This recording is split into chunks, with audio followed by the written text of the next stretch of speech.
तो हुआ। अब यहाँ पर देखो इसमें क्या क्या दिया हम लोगों को, प्रिंसिपल दिया है, कितना है प्रिंसिपल 800 रुपीज है। अमाउंट भी दिया हम लोगों को 926.10 और रेट भी दिया हम लोगों को, कितना दिया रेट 10%। लेकिन सीआई जो है ये सेमी एनुअली है, सेमी एनुअली यानी कि ये हाफ ईयरली, सेमी एनुअली मतलब। अब टाइम निकालना है तो टाइम निकालो, कैसे करेंगे इसका। सेमी एनुअली मतलब रेट क्या होगा हमेशा, सेमी एनुअली में रेट हमेशा 2 से भाग करना पड़ता है, कितना आएगा 5%। हुआ। तो ऐसा करो, ये प्रिंसिपल यहाँ लिखो, अमाउंट लिखो यहाँ पर, ये प्रिंसिपल कितना है 800 है, यहाँ पर अमाउंट कितना है 926.10 इतना है। हुआ। तो अगर मैं इसको यहाँ से हटा दूँ तो यहाँ पर ये बढ़ेगा, समझ में आया। तो 0 0 गया तो यहाँ पर 8000 हुआ, यहाँ पर 9261। अब ये 5% जो है इसका भी वही खेला है, यहाँ पर कितना होगा 5% को मैंने बताया था ना, काटेगा तो क्या होगा 1/20 यानी कि 20 यहाँ पर होगा और 21 यहाँ पर होगा, इस तरह से बनाता था। ये 20 का क्यूब है कि नहीं है, और ये 21 का क्यूब है कि नहीं है। तो सेमी एनुअली बोला है तो जितना भी टाइम निकल रहा है उसको 2 से भाग करो, इतना है हम लोगों का आंसर। इसका दूसरा भी तरीका है, दूसरा तरीका में हम लोग नहीं जाएंगे, दिमाग गड़बड़ होगा, समझ में आया। दूसरा तो डायरेक्ट क्या करो, दूसरा अगर करना है तो amount is equal to P 1 plus rate बटा 100 टाइम करो, रेट को आधा कर दो, ये फॉर्मूला में करने से हो जाएगा। टाइम को 2 से गुना करना पड़ेगा, यहाँ पर ये फॉर्मूला है, ये तो याद कर लो। चलो यहाँ पर है 2 अलग अलग स्रोत है, 2 अलग अलग स्रोत है। 1500 रुपया का 3 वर्ष में साधारण ब्याज दर से, अलग अलग स्रोत से जितना भी साधारण ब्याज मिलता है उसका अंतर है 13.50। तो रेट का क्या निकालना है मुझे, डिफरेंस निकालना है।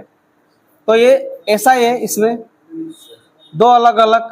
तो पहला में 1500 रुपये यहाँ पर रखा, एक्स रेट था इसका, टाइम तो 3 ही वर्ष है, ये क्या बना ऐसा ही। चलो अब दूसरा में सेम पैसा है ये, लेकिन रेट मुझे मालूम नहीं कितना है और टाइम तो 3 ही है, 100 है।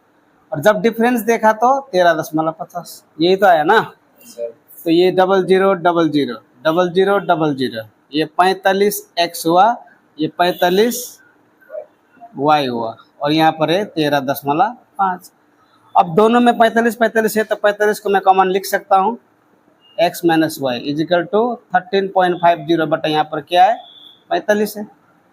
तो यहाँ पर 00 डाल दो, इसको काटा 15 से 15 9 135 हुआ, 3 से 3 बार, 3 से 10 बार, तो 10 से मैं 3 को भाग करूँगा तो 0.3 हमारा आंसर हो जाएगा।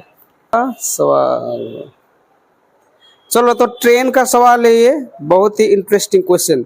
150 metre long train crosses a man walking at the speed of 6 kilometre per hour. अब देखो यहाँ पर ये ट्रेन है, ट्रेन है और यहाँ पर एक आदमी है, समझ में आया? ये आदमी इधर जा रहा है, ट्रेन इधर जा रहा है। ट्रेन का जो लंबाई है 150 मीटर है, लेकिन इसका जो स्पीड हमें मालूम नहीं है, समझ में आया? अब ये जो व्यक्ति ऑपोजिट डायरेक्शन में जा रहा है, इसका स्पीड कितना है 6 किलोमीटर पर आवर है। हुआ। ये ट्रेन इधर जा रहा है, ये आदमी इधर आ रहा है। ट्रेन का लंबाई 150 मीटर है और ये जो आदमी है इसका गति इतना है। और ये जब दोनों क्रॉस होता है तो यहाँ किसी पॉइंट पर आके क्रॉस होगा ना, तो इसको कितना सेकंड लगता है 6 सेकंड लगता है। अब मुझे बताना है ट्रेन का गति क्या है। तो ट्रेन का गति क्या है, चलो अब जब भी हम लोग ऑपोजिट डायरेक्शन में चलता है तो स्पीड क्या होता है, स्पीड जुड़ जाता है। तो स्पीड को जोड़ो, इसका स्पीड मालूम नहीं, x लगाओ, x प्लस ये क्या है 6 किलोमीटर पर आवर हुआ। तो ये क्या हुआ, डिस्टेंस है कि नहीं है, ये क्या है स्पीड, मतलब क्या बना ये टाइम बना, डिस्टेंस बाई स्पीड टाइम बना। तो ये 6 सेकेंड हुआ। अब इसको भूल जाओ, फिर गड़बड़ होगा तुम लोगों का। हुआ। यहाँ तक समझ में आया। अब ये मीटर है, ये किलोमीटर पर आवर, तो इसको भी चेंज करना पड़ेगा, उसी यूनिट में चेंज करना पड़ेगा। तो इसको किलोमीटर पर आवर को मीटर सेकंड में करने से क्या करेगा हम लोग, 1000 बट्टे में क्या करते हैं हम लोग 3600 लिखते हैं। इसी को लोग क्या करता है 18 बट्टा 5 बट्टा क्या करता है 18, तो 18 के इधर लेके जाओ। अब नीचे क्या हुआ 5 आया। तो इसको 18 पंजा 90 का 0 हाथ में 9, 18 का 18, 18 9 27, इतना आया 2700। इसको मल्टीप्लाई करने से इसको करेगा तो 5x प्लस 30 आया, ये 6 हुआ। अब इसको क्रॉस मल्टीप्लाई करो तो 2700 का 2700 ही रहेगी इधर में, और इसका करो कितना आया 30x, 6 पंचे 30x प्लस 6 तिया 18, 180 आया। अब इसको इधर लाना पड़ेगा, 2700 में 180 तो 30x कितना आया, 10 में गया 10 में 8 गया 2, यहाँ पर 6 में 8 गया 5, 1520 का होगा, नहीं होगा। 0 में 0, 10 में 8 गया 2, 6 में 1 गया 5, 252 होगा। 0 0 जाएगा, 3 8 है 24, 3 4 है 12, यानी कि 84 किलोमीटर पर आवर इसका स्पीड है। समझ में। यहाँ पर है अमन केंद्र 6 किलोमीटर इन स्टिल वाटर।